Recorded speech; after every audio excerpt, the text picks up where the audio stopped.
بسم اللہ الرحمن الرحیم۔ ناظرین، پروگرام کرنٹ افیئر کے ساتھ آپ کا میزبان سید آصف علی حمدانی حاضر خدمت ہے۔ ناظرین، ہمارے ملک کی بھی کیا کہنے ہیں کہ لوگوں کے اس وقت جو عدم تحفظ کا شکار ہیں، اس میں اب وکلاء جو پہلے کسی زمانے میں سمجھا جاتا تھا کہ وکیل جو ہے وہ سب سے محفوظ ترین، اگر کسی نے اپنی حفاظت کرنی ہو تو وہ وکیل کے پاس چلا جائے اور وہ اس کو محفوظ کر لے گا، اب تو صورتحال اس لیول پہ آ چکی ہے کہ وکیل بھی عدم تحفظ کا شکار ہیں۔ عمران خان کے وکیل انتظار حسین پنجوتا صاحب کو کل جو ہے وہ اچانک وہ گم ہو گئے، اور آج حسن ابدال میں ایک جو ہے وہ گاڑی پہ ریڈ کیا گیا، پولیس نے کیا، تو ان کے ہاتھ بندھے ہوئے تھے، ان کے پاؤں بندھے ہوئے تھے، اور وہ گاڑی کے اندر سے برآمد ہوئے، اور پولیس مقابلہ قرار دیا جا رہا ہے کہ پولیس مقابلے میں جو ہے وہ ایک مغوی جو ہے وہ اس کو جو ہے وہ بازیاب کرا لیا گیا ہے، اور اغواکار جو ہے وہ موقع سے فرار ہو گئے ہیں۔ اب یہاں پاکستان کے اندر رہنا کس قدر مشکل ہوتا جا رہا ہے، یہ آپ اس سے اندازہ کر سکتے ہیں کہ وہ جو انتظار حسین پنجوتا صاحب ہیں، وہ سپریم کورٹ کے سینئر ترین وکلاء میں ان کا شمار ہوتا ہے، اور عمران خان کی ٹیم جو لیگل ٹیم ہے اس کا وہ ہراول دستے میں شامل ہیں۔ اگر وہ محفوظ نہیں ہیں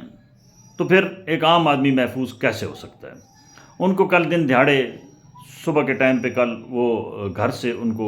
وہ نکلے اور وہ غائب ہو گئے، اور آج حسن ابدال سے ان کی برآمدگی ہوئی ہے، اور کہا جا رہا ہے کہ جو اغواکار تھے پولیس نے ان کے اوپر جو ہے وہ فائرنگ کی ہے اور وہ موقع سے فرار ہو گئے۔ یہ کیسے ممکن ہے کہ پولیس کی فائرنگ سے کوئی اغواکار نہ زخمی ہوا نہ پکڑا گیا اور وہ سارے بھاگ گئے ہیں، اور گاڑی کے اندر سے عمران خان کے وکیل جو انتظار حسین پنجوتا صاحب ہیں، وہ ہاتھ بندھے ہوئے ان کے اور پاؤں بندھے ہوئے وہ برآمد ہوئی ہیں۔ ان کا کہنا تھا کہ میرے اوپر بہت تشدد کیا گیا، مجھے اٹھایا گیا، اور پنجوتا صاحب کہتے ہیں کہ مجھے سمجھ نہیں آئی کہ مجھے کس طریقے سے گاڑی میں یہ کل اٹھا کے لے گئے، اور آج انہوں نے یہ ایک پولیس مقابلے میں مجھے بازیاب بھی کروا لیا۔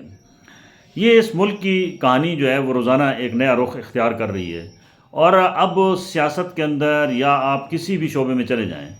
تو تشدد کے جو عناصر ہیں اور عدم برداشت کے جو عناصر ہیں وہ تیزی سے بڑھ رہے ہیں،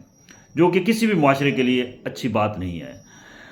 جب معاشرے کے اندر عدم برداشت آئے گی تو پھر امن و امان کی صورتحال خراب ہوگی، اور ہر شخص اپنا حساب کتاب لینے کے لیے خود کوئی نہ کوئی ہتھیار اٹھا لے گا۔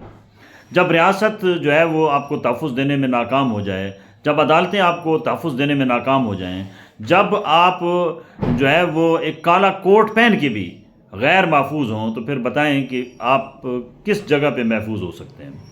حکومت وقت کو چاہیے اور تمام پولیٹیکل پارٹیز کو چاہیے کہ وہ اس پہ نظر ثانی کریں، کہ کیونکہ جس قسم کا ماحول بنایا جا رہا ہے گھٹن والا، اور عدم تحفظ کا جو ماحول پیدا کیا جا رہا ہے، اس کے خطرناک نتائج ہوں گے، کیونکہ نوجوان نسل جو پہلے بے روزگار ہے، جن کے پاس نہ کوئی روزگار ہے اور وہ ڈگریاں لیے پھر رہے ہیں، ان کو وہ سافٹ کارنر ہیں کہ ان کو آپ کسی جو ہے وہ واردات میں استعمال کر سکتے ہیں، کسی دہشت گردی میں استعمال کر سکتے ہیں، کسی غلط کام کے لیے ان کو استعمال کرنا بہت آسان ہے۔ تو پہلے تو اس ریاست کا کام ہے روزگار فراہم کرنا، ریاست کا کام ہے ایک عام شہری کی جان و مال کا تحفظ کرنا، ریاست کا کام ہے ایک عام شہری کے تعلیم کا بندوبست کرنا، اس کی صحت کا بندوبست کرنا۔ اب سارا دن اگر ریاستی ادارے یا حکومت پکڑ دھکڑ میں رہے گی اور انتقامی کارروائیوں میں رہے گی، تو اس میسج سے کوئی آپ آنے والے دنوں کی کوئی اچھے کی توقعات نہیں کر سکتے۔ معاشرے کے اندر جو بگڑاؤ ہے اس کی سب سے بڑی وجہ یہی ہے کہ عدم مساوات ہے۔ اب تو ایک سیاست کرنا بھی جرم ہے، صحافت کرنا بھی جرم ہے، اس کے بعد آپ جو ہے وہ وکالت کرنا بھی جرم ہے، اور سرکاری ملازم ہونا بھی جرم ہے۔ تو مجھے بتائیں کہ پھر آپ کیا کریں گے جب تمام جرائم کو ہم خود پروان چڑھا رہے ہیں، اور ہماری ایک یہ ناقص رائے ہے کہ شاید دبانے سے معاملہ جو ہے وہ حل ہو جائے گا۔ یہ حل نہیں ہوگا بلکہ ابھرے گا۔ تو تمام مسائل کا حل ڈائلاگ کے ذریعے ہونا چاہیے، اور تمام پولیٹیکل جتنی بھی پارٹیز ہیں وہ اپنے ورکرز کو، اپنے سپورٹرز کو اپنی سطح پہ وہ جو ہے وہ برداشت کا اور صبر کا جو ہے وہ تلقین کریں، اور ان کی تربیت بھی اسی لیول پہ کریں۔